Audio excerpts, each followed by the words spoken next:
To be read at dusk by Charles Dickens. 1, 2, 3, 4, 5. There were 5 of them. 5 couriers, sitting on a bench outside the convent on the summit of the great St. Bernard in Switzerland, looking at the remote heights, stained by the setting sun as if a mighty quantity of red wine had been broached upon the mountain top, and had not yet had time to sink into the snow. This is not my simile. It was made for the occasion by the stoutest courier, who was a German.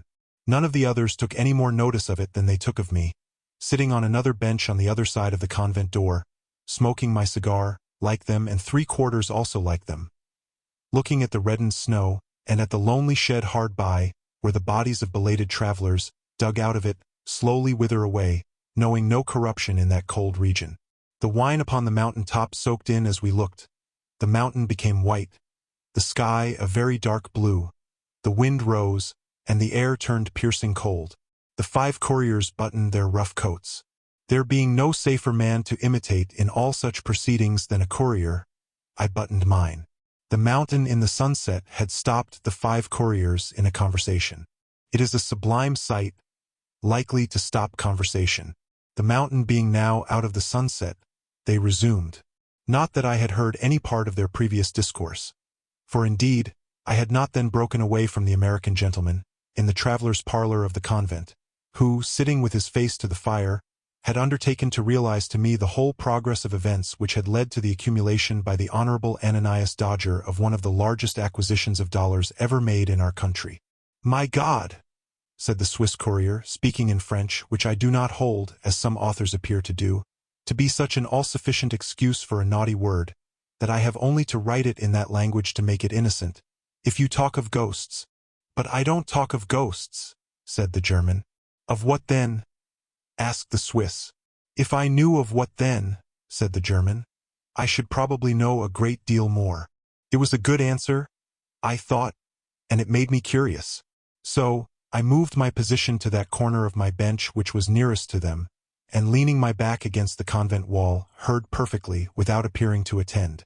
"Thunder and lightning," said the German, warming.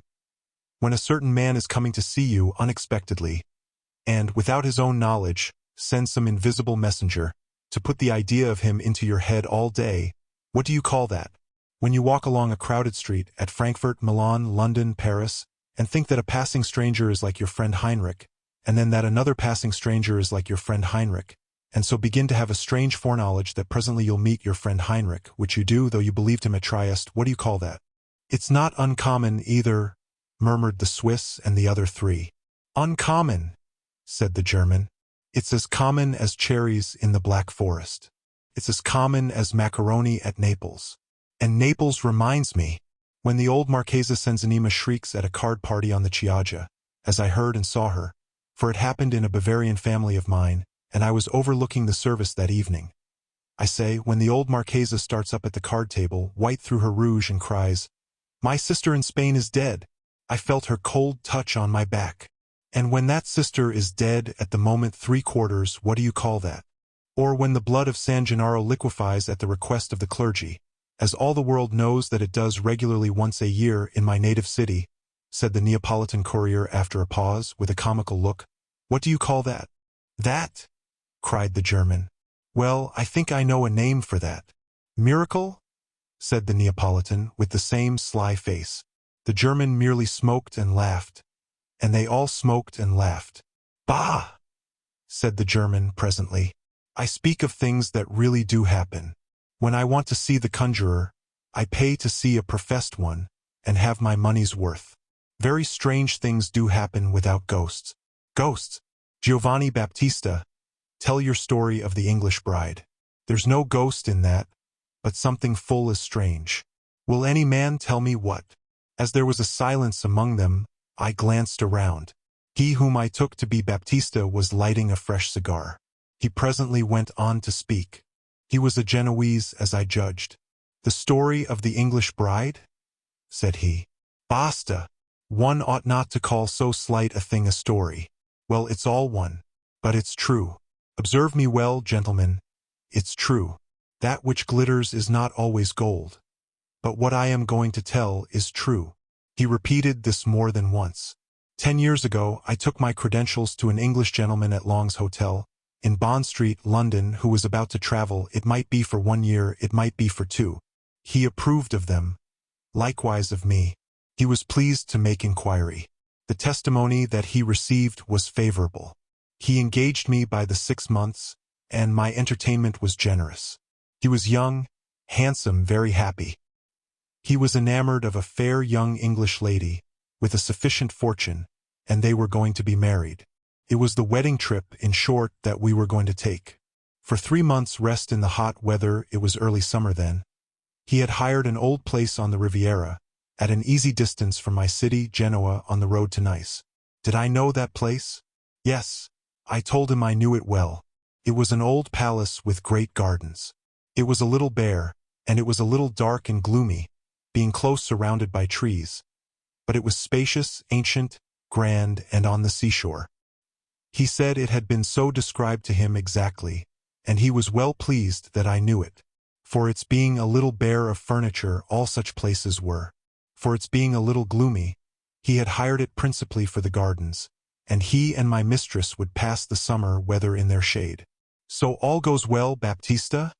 Said he. Indubitably, signore. Very well. We had a traveling chariot for our journey, newly built for us, and in all respects complete. All we had was complete, we wanted for nothing. The marriage took place. They were happy. I was happy, seeing all so bright, being so well situated, going to my own city, teaching my language in the rumble to the maid, La Bella Carolina, whose heart was gay with laughter, who was young and rosy. The time flew, but I observed. Listen to this, I pray. And here the courier dropped his voice. I observed my mistress sometimes brooding in a manner very strange, in a frightened manner, in an unhappy manner, with a cloudy, uncertain alarm upon her. I think that I began to notice this when I was walking up hills by the carriage side, and master had gone on in front. At any rate, I remember that it impressed itself upon my mind one evening in the south of France, when she called to me to call master back, and when he came back and walked for a long way, talking encouragingly and affectionately to her, with his hand upon the open window, and hers in it. Now and then he laughed in a merry way, as if he were bantering her out of something. By and by she laughed, and then all went well again. It was curious. I asked La Bella Carolina, the pretty little one, was mistress unwell?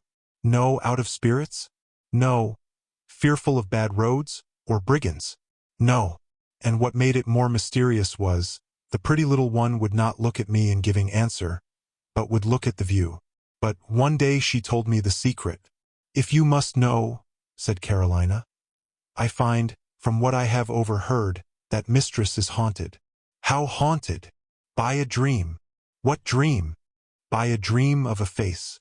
For 3 nights before her marriage, she saw a face in a dream. Always the same face, and only one. A terrible face? No.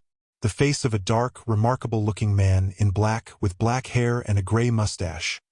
A handsome man except for a reserved and secret air. Not a face she ever saw, or at all like a face she ever saw. Doing nothing in the dream but looking at her fixedly, out of darkness. Does the dream come back? Never. The recollection of it is all her trouble. And why does it trouble her? Carolina shook her head. That's master's question, said La Bella. She don't know. She wonders why, herself. But I heard her tell him, only last night, that if she was to find a picture of that face in our Italian house, which she is afraid she will, she did not know how she could ever bear it. Upon my word, I was fearful after this, said the Genoese courier, of our coming to the old palazzo, lest some such ill-starred picture should happen to be there. I knew there were many there, and, as we got nearer and nearer to the place, I wished the whole gallery in the crater of Vesuvius. To mend the matter, it was a stormy, dismal evening when we, at last, approached that part of the Riviera. It thundered, and the thunder of my city and its environs, rolling among the high hills, is very loud. The lizards ran in and out of the chinks in the broken stone wall of the garden, as if they were frightened. The frogs bubbled and croaked their loudest. The sea wind moaned, and the wet trees dripped, and the lightning body of San Lorenzo, how it lightened. We all know what an old palace in or near Genoa is, How time and the sea air have blotted it. How the drapery painted on the outer walls has peeled off in great flakes of plaster. How the lower windows are darkened with rusty bars of iron. How the courtyard is overgrown with grass. How the outer buildings are dilapidated. 3/4 how the whole pile seems devoted to ruin. Our palazzo was one of the true kind. It had been shut up close for months. Months? 3/4 years. It had an earthy smell, like a tomb. The scent of the orange trees on the broad-back terrace, and of the lemons ripening on the wall, and of some shrubs that grew around a broken fountain, had got into the house somehow, and had never been able to get out again. There was, in every room, an aged smell, grown faint with confinement, pined in all the cupboards and drawers. In the little rooms of communication between great rooms, it was stifling. If you turned a picture to come back to the pictures, there it still was, clinging to the wall behind the frame like a sort of bat. The lattice blinds were close shut, all over the house. There were 2 ugly, gray old women in the house to take care of it. One of them with a spindle who stood winding and mumbling in the doorway, and who would as soon have let in the devil as the air. Master, Mistress, La Bella Carolina, and I went all through the palazzo. I went first, though I have named myself last, opening the windows and the lattice blinds, and shaking down on myself splashes of rain, and scraps of mortar, and now and then a dozing mosquito or a monstrous, fat, blotchy Genoese spider. When I had let the evening light into a room, Master, Mistress, and La Bella Carolina entered. Then we looked round at all the pictures, and I went forward again into another room. Mistress secretly had great fear of meeting with the likeness of that face 3/4 we all had. But there was no such thing. The Madonna and Bambino, San Francisco, San Sebastiano, Venus, Santa Caterina, angels, brig, anns, friars, temples at sunset, battles, white horses, forests, apostles, doges, all my old acquaintances many times repeated? Yes, dark, handsome man in black, reserved and secret, with black hair and gray mustache, looking fixedly at Mistress out of darkness? No. At last we got through all the rooms and all the pictures, and came out into the gardens. They were pretty well kept, being rented by a gardener, and were large and shady.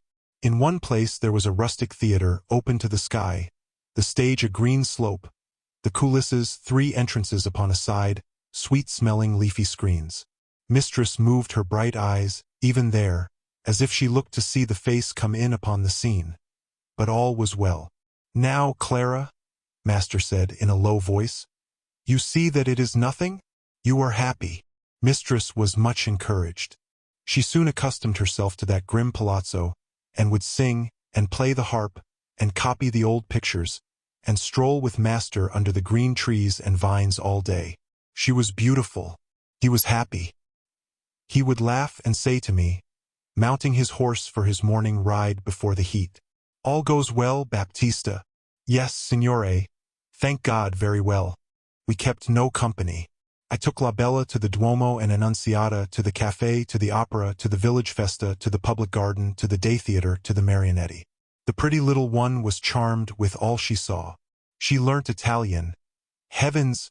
Miraculously! Was Mistress quite forgetful of that dream? I asked Carolina sometimes. Nearly, said La Bella, 3/4 almost. It was wearing out. One day Master received a letter and called me. "Baptista! Signore! A gentleman who was presented to me will dine here today. He is called the Signor Dellombra. Let me dine like a prince." It was an odd name. I did not know that name. But there had been many noblemen and gentlemen pursued by Austria on political suspicions lately, and some names had changed. Perhaps this was one. Altro.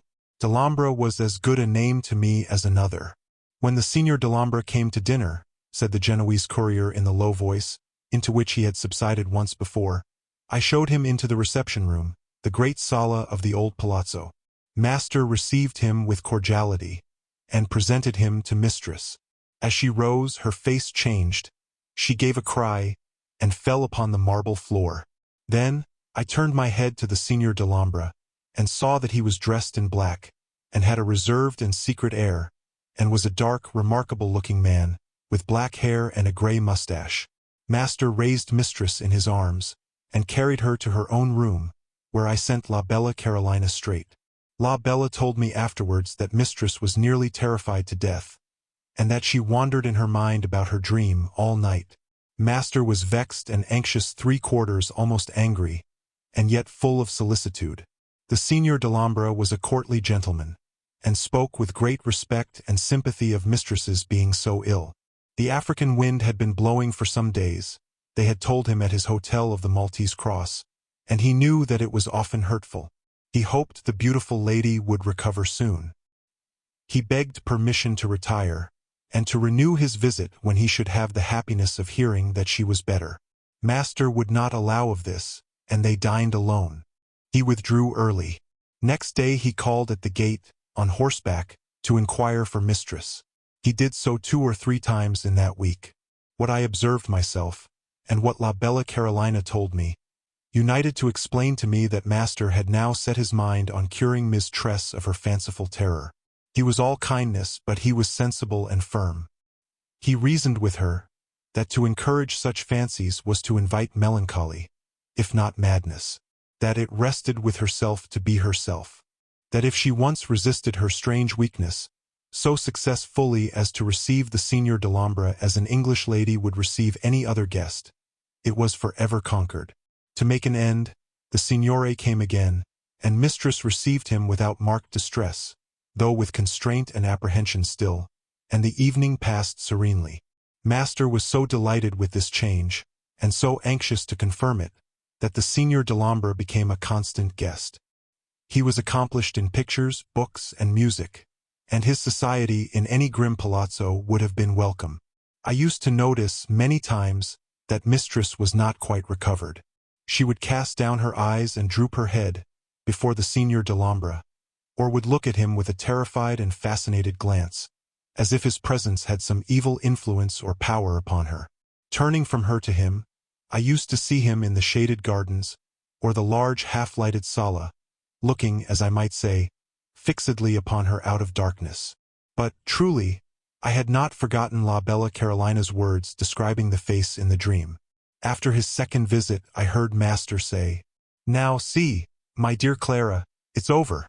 Dellombra has come and gone, and your apprehension is broken like glass. Will he 3/4, will he ever come again?" asked mistress. "Again? Why, surely over and over again. Are you cold?" She shivered. "No, dear. But he terrifies me. Are you sure that he need come again?" "The surer for the question, Clara," replied master cheerfully. But he was very hopeful of her complete recovery now, and grew more and more so every day. She was beautiful. He was happy.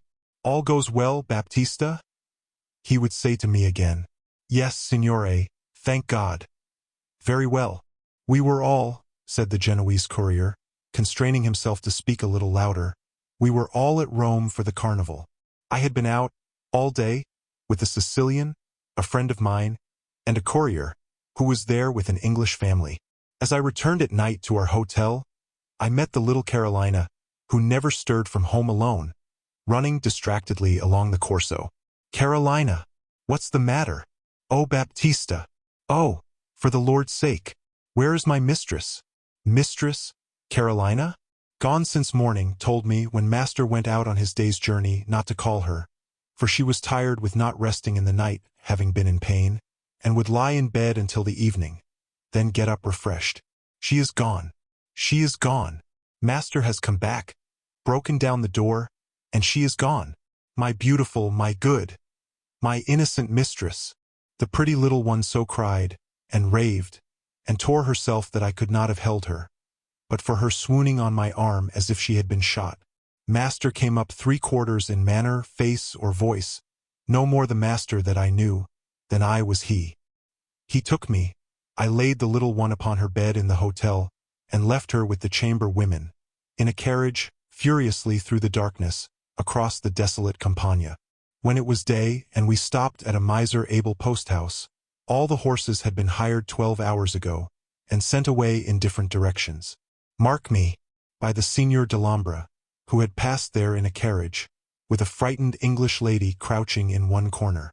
"I never heard," said the Genoese courier, drawing a long breath, that she was ever traced beyond that spot.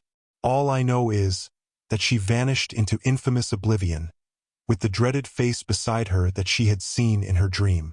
"What do you call that?" said the German courier triumphantly. "Ghosts. There are no ghosts there. What do you call this that I am going to tell you? Ghosts. There are no ghosts here. I took an engagement once," pursued the German courier, "with an English gentleman, elderly and a bachelor, to travel through my country, my fatherland. He was a merchant who traded with my country and knew the language, but who had never been there since he was a boy, as I judge, some 60 years before. His name was James, and he had a twin brother John, also a bachelor. Between these brothers there was a great affection. They were in business together at Goodman's Fields, but they did not live together. Mr. James dwelt in Poland Street, turning out of Oxford Street, London. Mr. John resided by Epping Forest. Mr. James and I were to start for Germany in about a week. The exact day depended on business. Mr. John came to Poland Street, where I was staying in the house, to pass that week with Mr. James. But, he said to his brother on the second day, "I don't feel very well, James. There's not much the matter with me, but I think I am a little gouty. I'll go home and put myself under the care of my old housekeeper, who understands my ways. If I get quite better, I'll come back and see you before you go. If I don't feel well enough to resume my visit where I leave it off, why you will come and see me before you go." Mr. James, of course, said he would, and they shook hands 3/4 both hands, as they always did, and Mr. John ordered out his old-fashioned chariot and rumbled home. It was on the second night after that is to say, the 4th in the week, when I was awoke out of my sound sleep by Mr. James coming into my bedroom in his flannel gown, with a lighted candle. He sat upon the side of my bed, and looking at me, said, "Wilhelm, I have reason to think I have got some strange illness upon me." I then perceived that there was a very unusual expression in his face. "Wilhelm," said he, "I am not afraid or ashamed to tell you what I might be afraid or ashamed to tell another man. You come from a sensible country, where mysterious things are inquired into and are not settled to have been weighed and measured, or to have been unweighable and unmeasurable, or in either case to have been completely disposed of for all time ever so many years ago. I have just now seen the phantom of my brother. I confess," said the German courier, "that it gave me a little tingling of the blood to hear it. I have just now seen," Mr. James repeated, looking full at me, that I might see how collected he was, "the phantom of my brother John. I was sitting up in bed, unable to sleep, when it came into my room in a white dress and regarding me earnestly, passed up to the end of the room, glanced at some papers on my writing desk, turned, and still looking earnestly at me as it passed the bed, went out at the door. Now, I am not in the least mad, and am not in the least disposed to invest that phantom with any external existence out of myself. I think it is a warning to me that I am ill, and I think I had better be bled. I got out of bed directly," said the German courier, "and began to get on my clothes, begging him not to be alarmed, and telling him that I would go myself to the doctor. I was just ready, when we heard a loud knocking and ringing at the street door. My room being an attic at the back, and Mr. James's being the second-floor room in the front, we went down to his room and put up the window to see what was the matter. "Is that Mr. James?" said a man below, falling back to the opposite side of the way to look up. "It is," said Mr. James, "and you are my brother's man, Robert." "Yes, sir. I am sorry to say, sir, that Mr. John is ill. He is very bad, sir. It is even feared that he may be lying at the point of death. He wants to see you, sir. I have a chaise here. Pray come to him. Pray lose no time." Mr. James and I looked at one another. "Wilhelm," said he, "this is strange. I wish you to come with me." I helped him to dress, partly there and partly in the chaise, and no grass grew under the horse's iron shoes between Poland Street and the forest. "Now mind," said the German courier. I went with Mr. James into his brother's room, and I saw and heard myself what follows. His brother lay upon his bed, at the upper end of a long bed-chamber. His old housekeeper was there, and others were there. I think 3 others were there, if not 4, and they had been with him since early in the afternoon. He was in white, like the figure, necessarily so, because he had his night-dress on. He looked like the figure, necessarily so, because he looked earnestly at his brother when he saw him come into the room. But when his brother reached the bedside, he slowly raised himself in bed, and looking full upon him, said these words, "James, you have seen me before tonight, and you know it," and so died. I waited, when the German courier ceased, to hear something said of this strange story. The silence was unbroken. I looked round, and the 5 couriers were gone, so noiselessly that the ghostly mountain might have absorbed them into its eternal snows. By this time, I was by no means in a mood to sit alone in that awful scene, with the chill air coming solemnly upon me, or, if I may tell the truth, to sit alone anywhere. So I went back into the convent parlor, and, finding the American gentleman still disposed to relate the biography of the Honorable Ananias Dodger, heard it all out. Dear listener, we close the pages on another tale, a journey through words, imagination, and emotion. Here at the Falls Audiobook, where stories flow like a river's current, carrying you to distant worlds and uncharted depths, we thank you for joining us. As always, we invite you to linger a little longer. Subscribe to our channel to discover more stories waiting to be heard, each a cascade of voices, ideas, and artistry. And remember, every great story begins with a single word. Perhaps the next one will begin with you. Until our voices meet again, may your days be filled with quiet moments, rich pages, and the soothing sound of a story well told. This is the Falls Audiobook, signing off.